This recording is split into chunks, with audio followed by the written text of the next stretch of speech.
Naquele tempo, Jesus começou a ensinar de novo, às margens do mar da Galileia.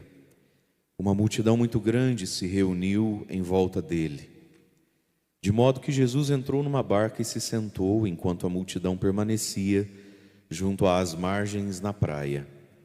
Jesus ensinava-lhes muitas coisas em parábolas, e em seu ensinamento dizia-lhes: escutai, o semeador saiu a semear. Enquanto semeava, uma parte da semente caiu à beira do caminho, vieram os pássaros e a comeram. Outra parte caiu em terreno pedregoso, onde não havia muita terra. Brotou logo, porque a terra não era profunda. Mas quando saiu o sol, ela foi queimada, e como não tinha raiz, secou. Outra parte caiu no meio dos espinhos. Os espinhos cresceram, a sufocaram, e ela não deu fruto. Outra parte caiu em terra boa e deu fruto, que foi crescendo e aumentando, chegando a render 30, 60 e até 100 por um. E Jesus dizia: quem tem ouvidos para ouvir, ouça. Quando ficou sozinho, os que estavam com ele, junto com os 12, perguntaram sobre as parábolas. Jesus lhes disse: a vós foi dado o mistério do reino de Deus. Para os que estão fora, tudo acontece em parábolas, para que olhem, mas não enxerguem, escutem, mas não compreendam, para que não se convertam e não sejam perdoados. E lhes disse: vós não compreendeis esta parábola? Então como é que compreendereis todas as outras parábolas? O semeador semeia a palavra. Os que estão à beira do caminho são aqueles nos quais a palavra foi semeada.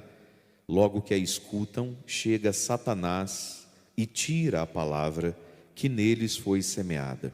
Do mesmo modo, os que receberam a semente em terreno pedregoso são aqueles que ouvem a palavra e logo a recebem com alegria, mas não têm raiz em si mesmos, são inconstantes. Quando chega uma tribulação ou perseguição por causa da palavra, logo desistem.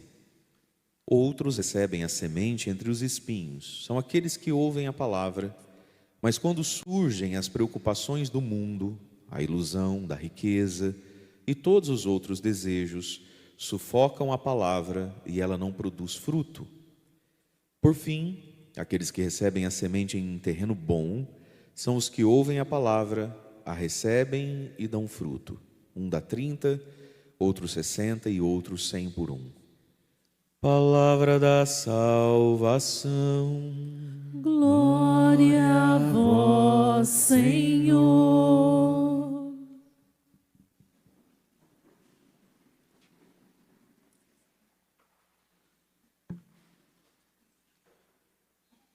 Vós não compreendeis esta parábola, então como é que vão entender qualquer outra que eu disser?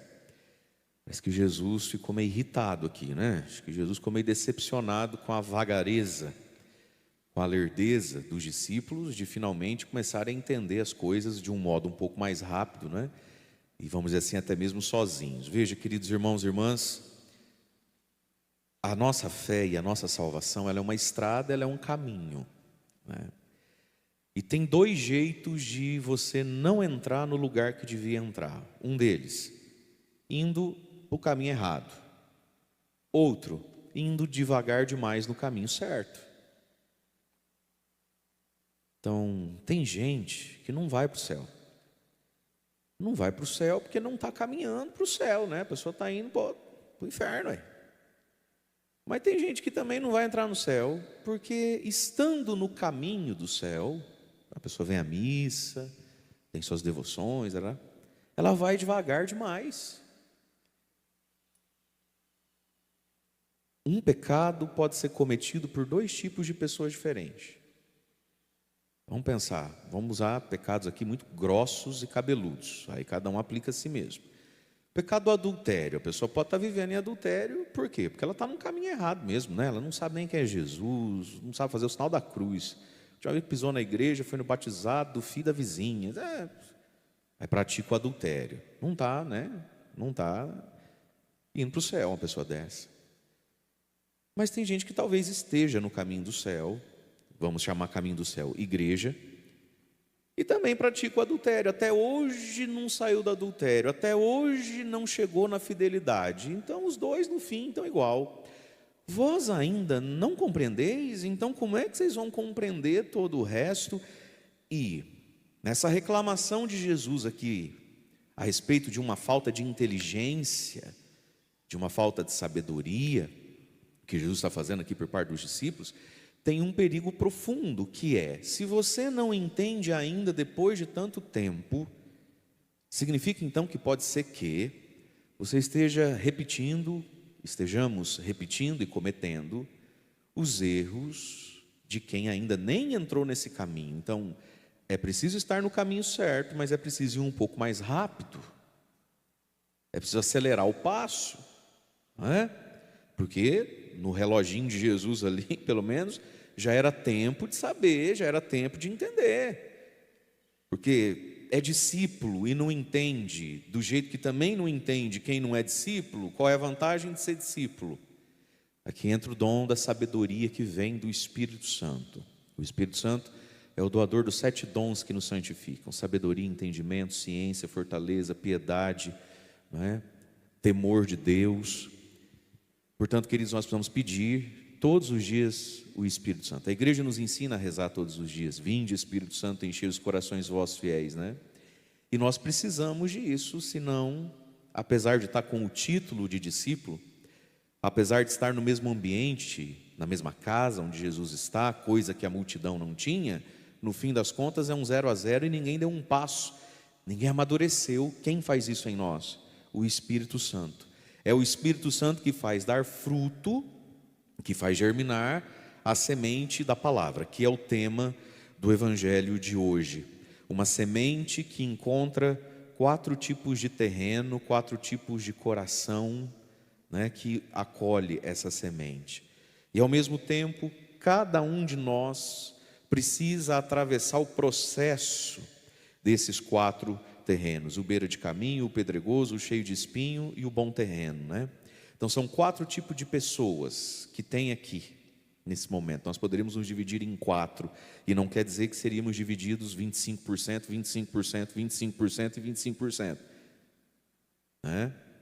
Tristemente, o bom terreno não chega a ser 1/4 dos 4, né? Mas ao mesmo tempo, esses 4 terrenos são 4 etapas da nossa própria vida. Tem o nosso próprio caminho de fé aqui. E para tudo isso, meus queridos, nós vamos entender o nosso chamado à santidade, né? A santidade, ela é para todos. Não quer dizer que todos sejamos santos do mesmo modo, porque para cada um de nós Deus escreveu uma vida a ser vivida, né? Mas a santidade é para todo aquele que é filho de Deus e recebeu o batismo. Hoje é dia de São Francisco de Sales, bispo e doutor da igreja. Um grande homem, um santo muito importante na teologia da igreja, na espiritualidade da igreja, porque São Francisco de Sales se destacou entre tantos motivos pelos quais ele se destacou. Um deles também foi pela capacidade de despertar nas pessoas e trazer para a igreja o ensinamento de que a santidade é para todos, também para os leigos, né?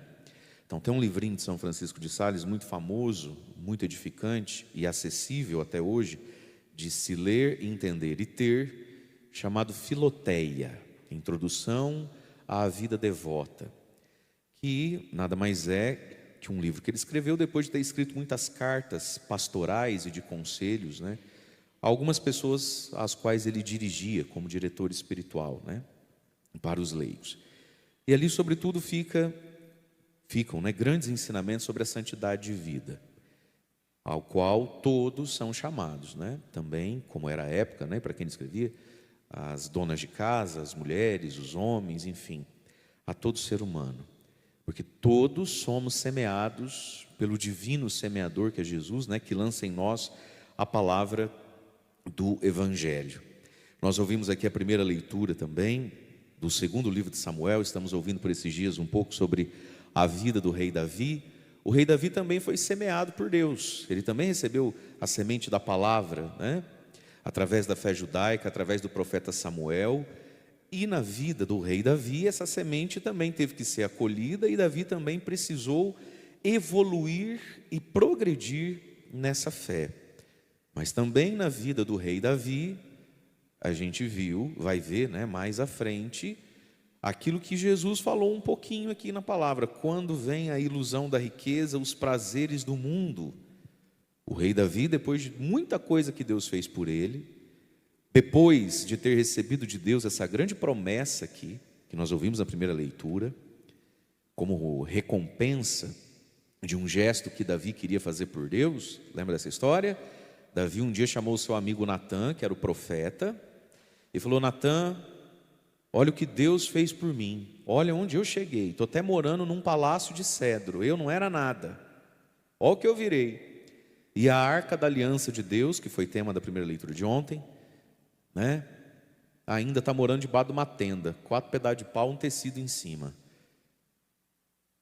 E Davi nem terminou a frase, Natã já entendeu, né? E falou o que para Davi? Vai, Davi, faz o que o teu coração está mandando, faz uma casa, né, para a arca da aliança, um templo tão bonito quanto a casa que você mora, já que é para Deus. E aí então, quando Davi chega, Natã chega de noite em casa, vai rezar, Deus pelo Espírito Santo fala no coração de Natã. Toda a leitura de hoje, vai lá falar para o Davi: Davi, você acha que você vai construir uma casa para mim? Obrigado, constrói, está tudo certo. Mas a palavra de Deus diz assim: Deus não se deixa vencer em generosidade. Vai lá e fala então para Davi que se ele quer construir para mim uma casa, eu sou Deus, eu habito dentro de um templo, mas habito fora, habito em qualquer lugar. Vai lá então e diz para Davi, né? Eu vou te dar uma casa, eu vou te dar um herdeiro, um sucessor teu, um filho teu um dia.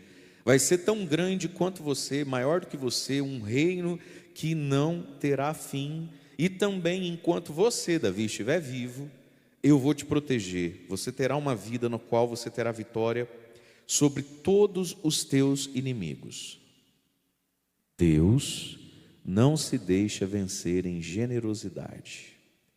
Davi quis ter um gesto com Deus que Deus nem tinha pedido, Deus nem estava cobrando, mas Davi quis fazer algo por Deus, para Deus, de especial e que manifestasse o quanto ele amava, honrava, valorizava Deus. Davi quis fazer algo que ninguém estava pedindo para Davi fazer, algo que ninguém achou que Davi devia fazer, mas algo que Davi lá dentro do seu coração quis fazer. E aí se cumpriu na vida de Davi o que se cumpre na sua vida, na minha vida todo dia: ninguém vence a Deus em generosidade. Portanto, meus irmãos, muita coisa na nossa vida não vai para frente, muita coisa na nossa vida não nos chega, muita coisa na nossa vida retém a graça de Deus, porque nós não somos generosos com Deus. Deus não se deixa vencer em generosidade. Vamos usar um exemplo que todo mundo vai entender, os que estão acordados. Vamos dizer assim, vamos pensar que tudo isso é um jogo de futebol, e que Deus é um time de futebol, e eu sou outro time de futebol, e existe uma lei, uma verdade: ninguém vence a Deus Futebol Clube. Se eu vou lá e faço um gol em Deus Futebol Clube, e eu não vou vencê-lo, porque sempre é ele que vence, quantos gols ele tem que fazer em mim para me vencer? 2, fiz 1, tomei 2, ele ganhou, eu perdi. Se eu fizer 5 gols em Deus Futebol Clube, quantos gols Deus Futebol Clube tem que fazer em mim para eu perder e ele ganhar? Uma vez que é sempre ele que ganha? 2, 6. Por que Davi foi assim, mas muito abençoado? Porque fez um golzinho só? Porque fez uma obrazinha só? Porque podendo fazer muito, fez um pouquinho só? Davi, Deus sempre vai ganhar de você em generosidade. Deus está sempre um passinho a mais. Você quer dar um passo na vida só, Davi? Deus vai estar a 2 passos. Você quer dar 1000 passos? Deus vai estar a 1001 passos. Veja, ninguém esperava esse gesto nobre de Davi, ninguém estava cobrando, mas Davi quis fazer algo que não era lei, fazer algo que não era, que estava para além da lei, do preceito. Davi foi de alma grande com Deus, generosa com Deus.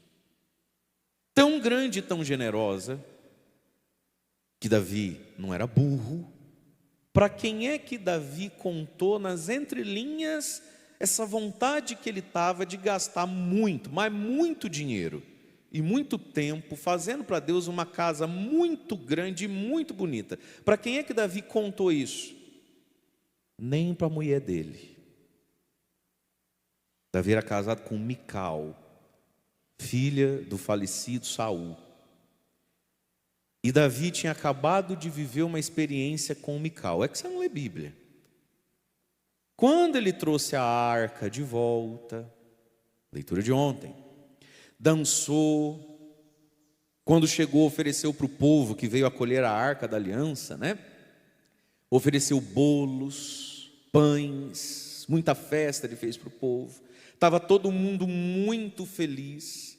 Estava todo mundo muito inspirado pelo gesto de Davi. Davi é o compositor dos Salmos da Bíblia. E diz então que Davi dançou diante da arca intensamente, revestido apenas de um efode. Ele tirou aquela roupa toda e ficou só com um pedacinho de pano ali.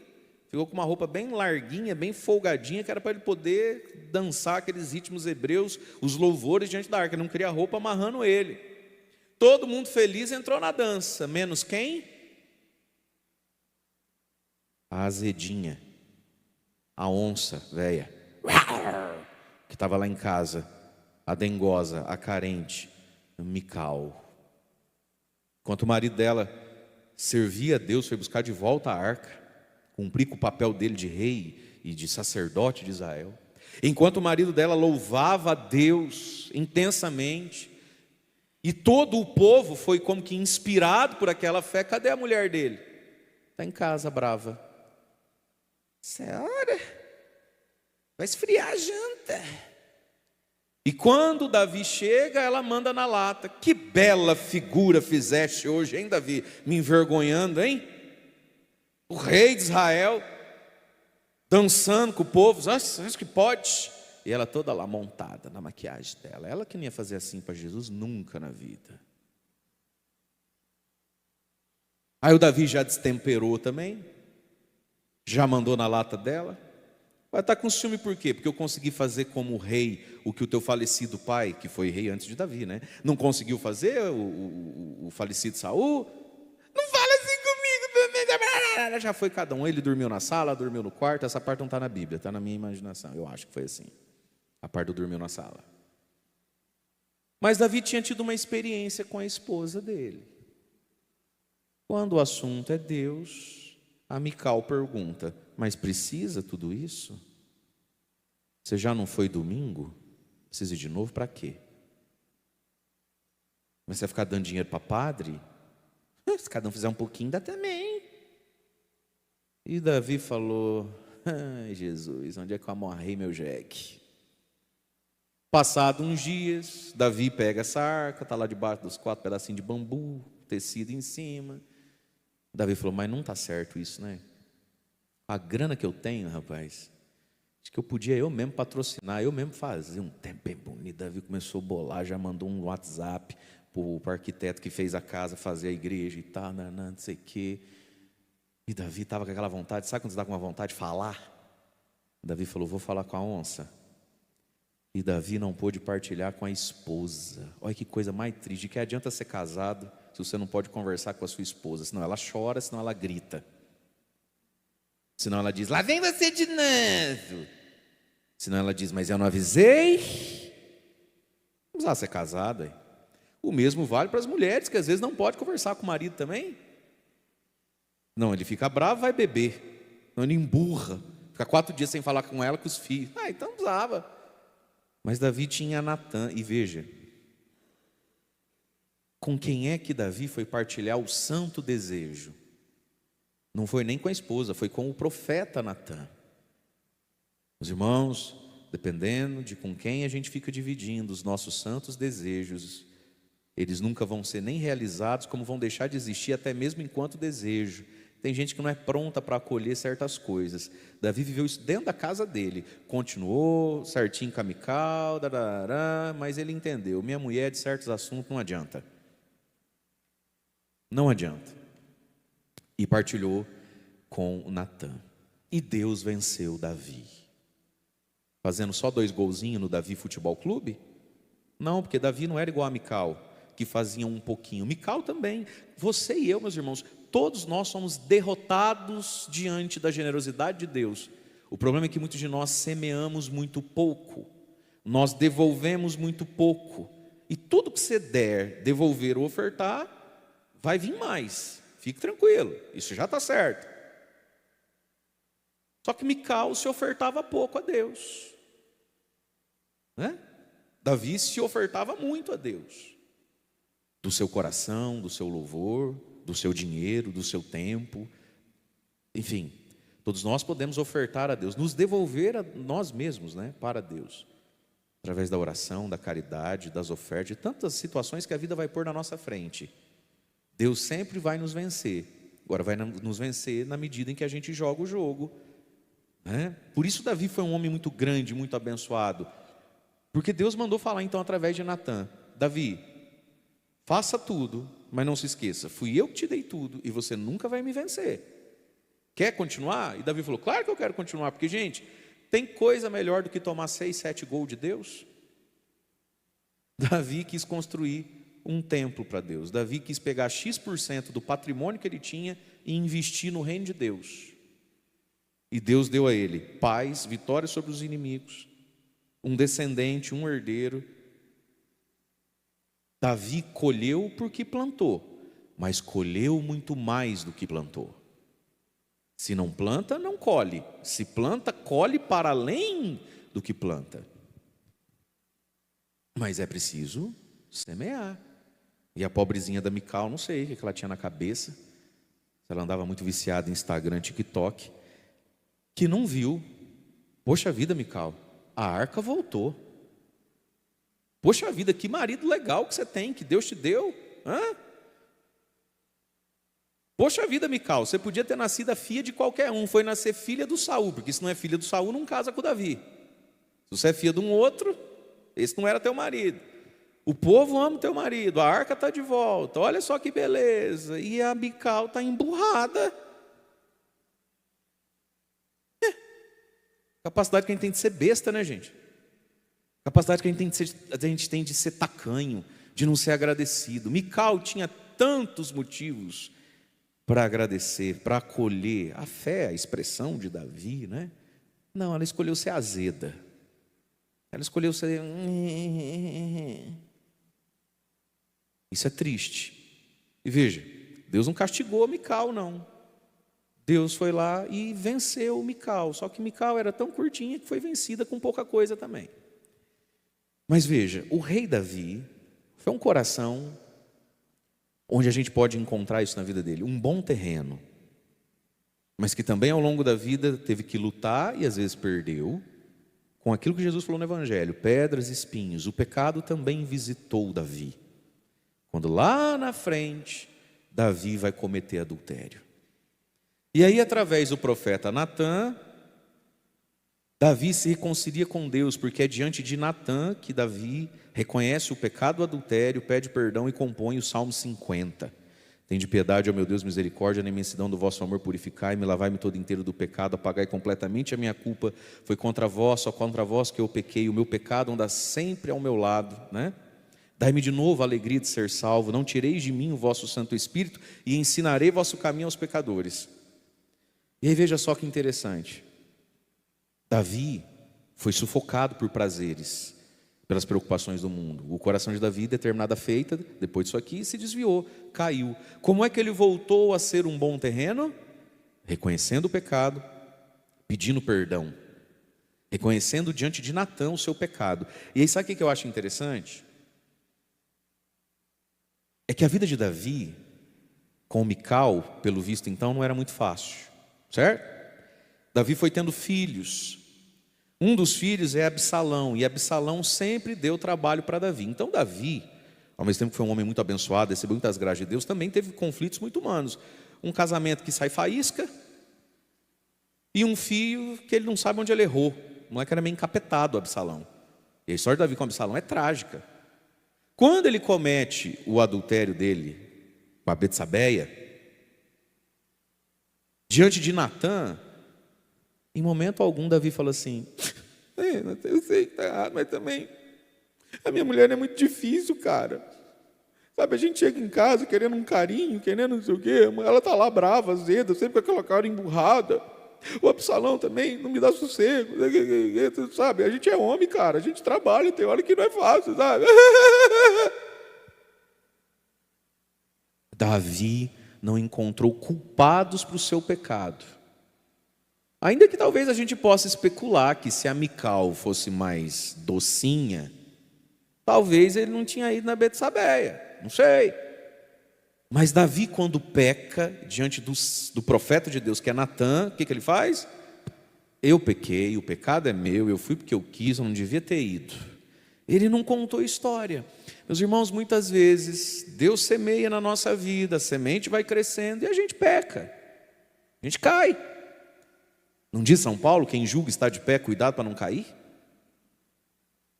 Deus nos levanta e a gente anda, um dia talvez, Deus me livre, caia. O que a gente faz com o nosso pecado? Conta uma história? Arruma culpado?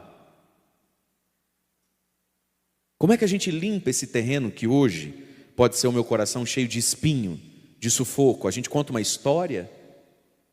A gente põe na conta de quem? Na conta do quê? Além de nós mesmos?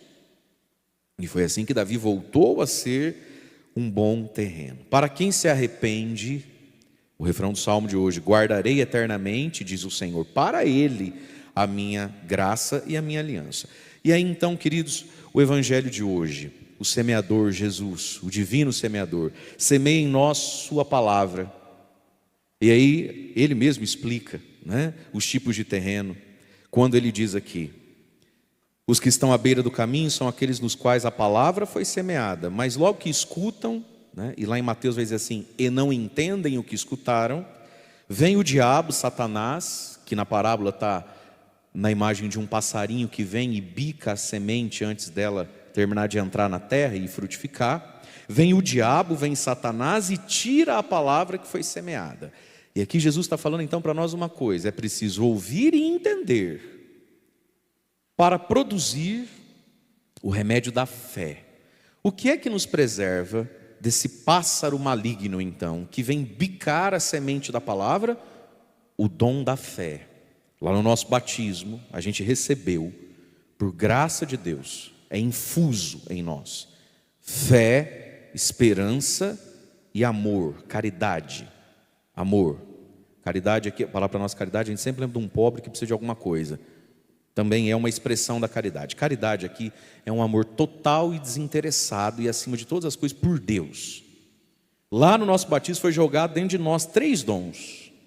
Já que estamos falando de semente, 3 sementes: fé, esperança e caridade. Está lá dentro de nós isso, infuso em nós. Então a gente precisa crescer na fé, porque é a fé que protege em nós a palavra. O diabo não quer que a gente escute, não quer que a gente entenda, porque não quer que a gente creia. A descrença, que vem do quê? De não ouvir, de não entender o que escuta.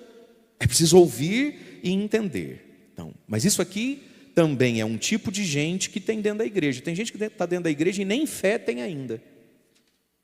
Mas isso aqui também é um primeiro momento da nossa fé. A gente estava lá à beira do caminho e começou a cair uma semente no nosso coração, que agora eu preciso entender, que agora eu preciso crescer nisso, desenvolver a fé.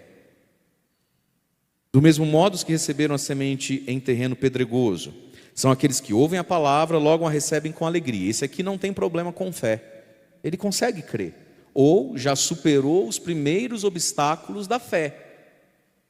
Então recebe a palavra com alegria, começa esse bom caminho, mas não tem raiz em si mesmos e são inconstantes. A dificuldade de perseverar. Disse Jesus: quando chega uma tribulação ou perseguição, por causa dessa palavra, logo desistem. Aqui está o segundo dom do Espírito Santo. O primeiro, a fé. O segundo, a esperança. Então tem gente que recebe a palavra e não tem problema em crer, mas tem problema na questão da esperança, que nos faz perseverar. Ou nem fé tinha, aprendeu a ter fé, mas o caminho é longo. Quando vem tribulação, ou quando vem uma perseguição por causa dessa mesma palavra. Porque andar com Jesus tem suas exigências, né, gente? A gente sabe disso. Andar com Jesus tem seus... A porta é estreita. Desistem. Ué, mas não recebeu com tanta alegria? Por que desistiu? Ai, porque eu fiz meu acampamento, foi 5 melhores dias da minha vida. Mas aí a fulana passou. Ai, não sei se ela não vai com a minha cara. Ai, passa em cima da gente, nem cumprimentou a gente. Aí eu fui na secretaria, precisava tanto falar com o padre. A menina falou assim, ai, só depois de amanhã o padre tem horário. O que você está vendo ali? Alguém que tem fé, mas espera não de Deus, espera do outro. Está andando na fé esperando um tapinha no ombro, está andando na fé esperando que todo mundo pegue no colo, está andando na fé esperando que o pneu do carro nunca fure, está andando na fé, mas é uma besta. Colocou a esperança no lugar errado. Ai, padre, é o que o padre mais escuta na vida. É a mistura do eu não fui acolhido, é a mistura do eu fiquei tão decepcionado com isso ou com aquilo, e a mistura do ninguém me apoia lá em casa. Ai, Deus do céu. Tem que rir para não pegar o chinelo mesmo, viu? Quer dizer, bebê, que depois disso tudo, estava para morrer, foi entubado na Covid, está aí firme, forte, ignorante e pecador como sempre, não dá um passo com Jesus, porque lá em casa ninguém me apoia. Olha, gente, Deus tem que ter muita paciência para não tacar um raio em cima. Você não concorda comigo, amigo? Você está assustado com o padre? Fica, está tudo bem. O menino está assim para mim. Não, fala sério. Quer dizer então que você tem fé, mas a sua esperança é que os outros te apoiem? Ah, meu irmão, fé só não basta, minha senhora. Não precisa esbugalhar os olhos para o padre. É preciso ter esperança em Deus. Onde é que a gente coloca a nossa esperança e o que é que a gente está esperando? De quem eu espero e o que eu espero. E aqui, queridos, muita gente é muito infantil.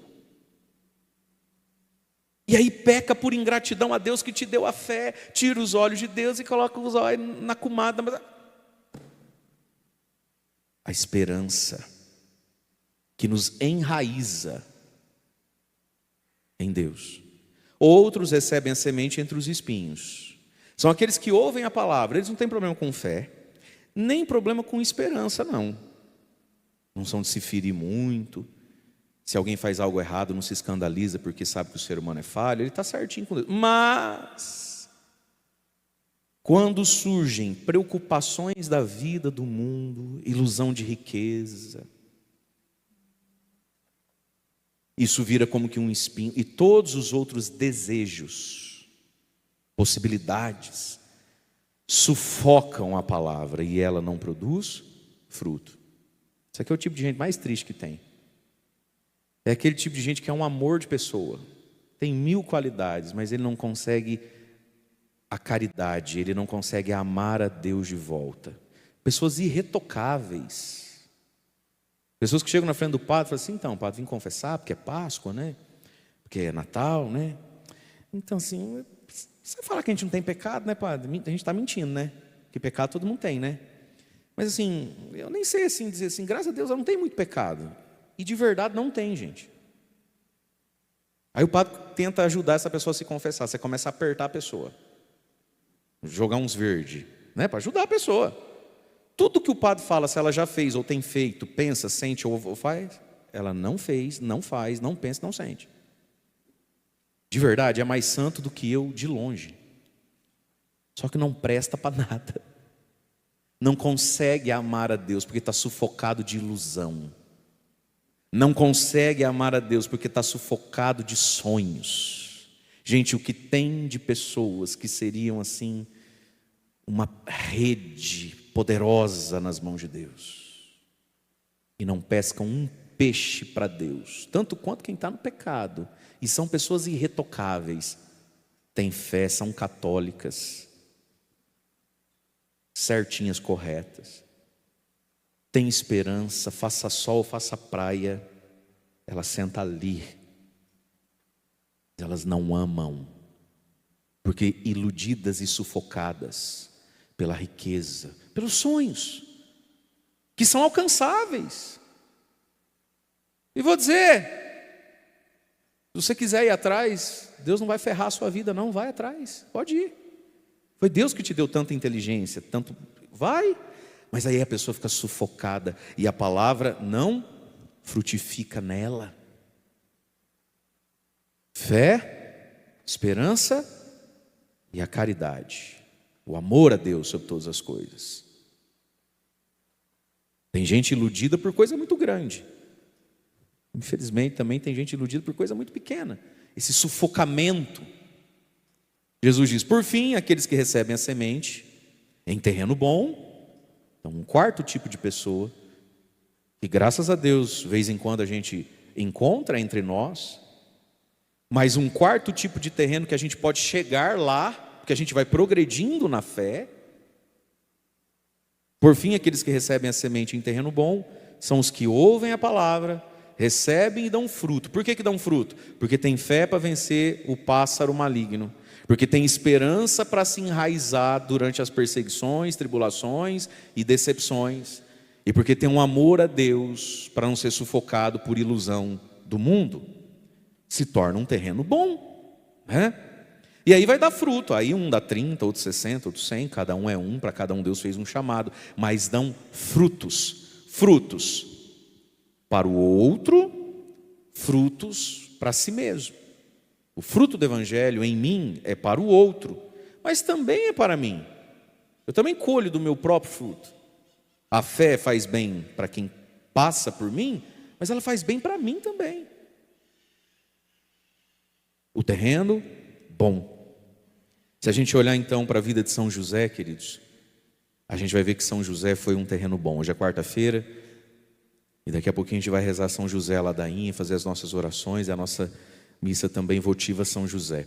São José foi um terreno bom, e em São José a gente encontra essas virtudes. José, não tenhas medo de receber Maria por esposa, o que ela está gerando é do Espírito Santo, e São José entendeu e acreditou. São José teve fé. E aí depois, na vida de São José, o que aconteceu? 1000 maravilhas, virou um céu, porque afinal de contas, um homem bom, casto, puro, vai na igreja, a vida dele é um céu. José, foge, acorda, desce para o Egito, e vai ficar 3 anos lá, pobre, escondido. Vai viver uma vida assim na rédea curta. É o pão de cada dia e nada mais é. Vai. Tribulação, perseguição por causa da palavra. Por que São José perdeu carpintaria, perdeu o emprego, teve que descer a pé para o Egito, outro país, outra língua, morou lá de 3 a 5 anos, deve ter passado, desculpa a expressão, meu Deus, o pão que o diabo amassou, por causa da palavra. A palavra é o próprio Jesus, ele é pai da palavra. Ele foi perseguido. São José também veio perseguição e tribulação como resultado da fé que teve. Você já nunca se fez essa pergunta? Mas que adianta ter fé? Tanta fé que eu tive, tanta fé que eu tenho. Se soubesse, não tinha entrado nessa. Não é assim? São José também precisou frutificar na fé e na esperança. E São José também frutificou na caridade. Amou a Jesus acima dele mesmo. Amar a Deus sobre todas as coisas. São José não foi um homem iludido com nenhum dos prazeres ou riquezas. Portanto, São José foi um terreno bom, onde a palavra deu fruto. 30, 60, 100 por um, né? E esse terreno, meus queridos, somos cada um de nós também. Então peçamos ao Senhor que nos dê a graça de desejá-lo e de perseverarmos nesse bom caminho, de nos conhecermos o suficiente para saber se a gente está sufocado, atribulado, ou sendo ressequido pelo sol, ou tentado pelo passarinho do capeta. Cada um precisa saber de si, mas com a esperança de que Deus vem em nosso auxílio, que Deus nos socorre, para que nós possamos frutificar na fé, e para que a palavra de Deus não seja em vão na nossa vida. E que sempre que a gente tiver ocasião, como Davi teve, de ser generoso, ainda que a Mical não entenda, tadinha, ela que não entenda, que a gente saiba ouvir os apelos de Deus dentro de nós e sermos generosos para com Deus, Deus que não é possível vencê-lo em generosidade. Louvado seja nosso Senhor Jesus Cristo, para sempre seja louvado. Momento das nossas preces, vamos ficar em pé. Quem tem um livrinho aí, nós vamos rezar bem no início do livrinho, a ladainha de São José. Convido você a se voltar aqui para a imagem do nosso padroeiro, estende as suas mãos e apresente a sua oração, o seu pedido. Glorioso São José, vós que fostes um terreno bom, uma terra boa, para a semente de Deus, para a palavra de Deus. Glorioso São José, tornai possíveis as coisas impossíveis na minha vida, na nossa vida. São José, tornai possível a fé, a esperança e a caridade. Glorioso São José, pela tua intercessão, pelos teus méritos, que não fique sem fruto em nós a semente que Jesus lança em nós. São José, pela tua intercessão, por tudo quanto amastes, renunciastes, sofrestes por Cristo Jesus, que não fique sem fruto em mim, sem fruto em nós, a semente do Evangelho. São José, nós queremos também apresentar os nossos pedidos, as nossas súplicas, as nossas esperanças. São José, nós queremos apresentar também muitas pessoas que estão agora no nosso coração, pessoas pelas quais nós rezamos, intercedemos. São José, muitas pessoas agora querem apresentar suas famílias, amigos, filhos. Escuta a oração, leva a Jesus, reza conosco, reza por nós, em nosso favor, diante de Jesus, São José, para que sejam possíveis as coisas impossíveis em nossa vida. São José, por todos os pedidos que estão nessa caixinha de oração, nesse cestinho aos teus pés. São José, por todos os pedidos que estão sendo escritos agora nos comentários do YouTube, do Facebook, de quem nos acompanha em casa. Levai tudo isso a Jesus. Aqueles que conseguem se ajoelhar, vamos nos ajoelhar. Se você não consegue, fique em pé. E com esperança rezemos juntos. Senhor, tende piedade de nós. Senhor, tende piedade de nós. Jesus Cristo, tende piedade de nós. Jesus Cristo, tende piedade de nós. Senhor, tende piedade de nós. Senhor, tende piedade de nós. Jesus Cristo, ouvi-nos. Jesus Cristo, atendei-nos. Deus Pai dos céus, tende piedade de nós. Deus Filho Redentor do mundo, tende piedade de nós. Deus Espírito Santo, tende piedade de nós. Santíssima Trindade, que sois um só Deus, tende piedade de nós. Santa Maria, Mãe de Deus, rogai por nós. São José, rogai por nós. Ilustre Filho de Davi, rogai por nós. Luz dos patriarcas, rogai por nós. Esposo da Mãe de Deus, rogai por nós. Casto guarda da Virgem Maria, rogai por nós. Sustentador do Filho de Deus, rogai por nós. Zeloso defensor de Jesus Cristo, rogai por nós. Chefe da Sagrada Família, rogai por nós. José Justíssimo, rogai por nós. José Castíssimo, rogai por nós. José Prudentíssimo, rogai por nós. José Fortíssimo, rogai por nós. José Obedientíssimo, rogai por nós. José Fidelíssimo, rogai por nós. Espelho da paciência, rogai por nós. Amante da pobreza, rogai por nós. Modelo dos trabalhadores, rogai por nós. Honra da vida de família, rogai por nós. Guarda das virgens, rogai por nós. Sustentáculo das famílias, rogai por nós. Alívio dos miseráveis, rogai por nós. Esperança dos doentes, rogai por nós. Patrono dos moribundos, rogai por nós. Terror dos demônios, rogai por nós. Protetor da Santa Igreja, rogai por nós. Cordeiro de Deus, que tirais o pecado do mundo, perdoai-nos, Senhor. Cordeiro de Deus, que tirais o pecado do mundo, ouvi-nos, Senhor. Cordeiro de Deus, que tirais o pecado do mundo, tende piedade de nós. Ele o constituiu Senhor da sua casa e fê-lo príncipe de todos os seus bens. Oremos juntos. Ó Deus, que por inefável providência vos dignastes escolher a São José, por esposo de vossa Mãe Santíssima, concedei-nos, vô-lo pedimos, que mereçamos ter por intercessor no céu aquele que veneramos na terra como protetor. Vós que viveis e reinais por todos os séculos dos séculos. Amém. E vamos pedir cantando. Valei-me, São José, tornai possíveis as coisas impossíveis. Valei-me, São José, tornai possíveis as coisas impossíveis.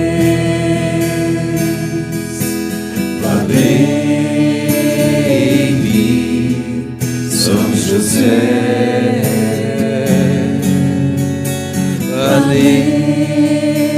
Valei-me, São José. Senhor Jesus, por intercessão de São José, acolhei as nossas preces e esperanças. Vós que viveis e reinais com o Pai, na unidade do Espírito Santo. Amém.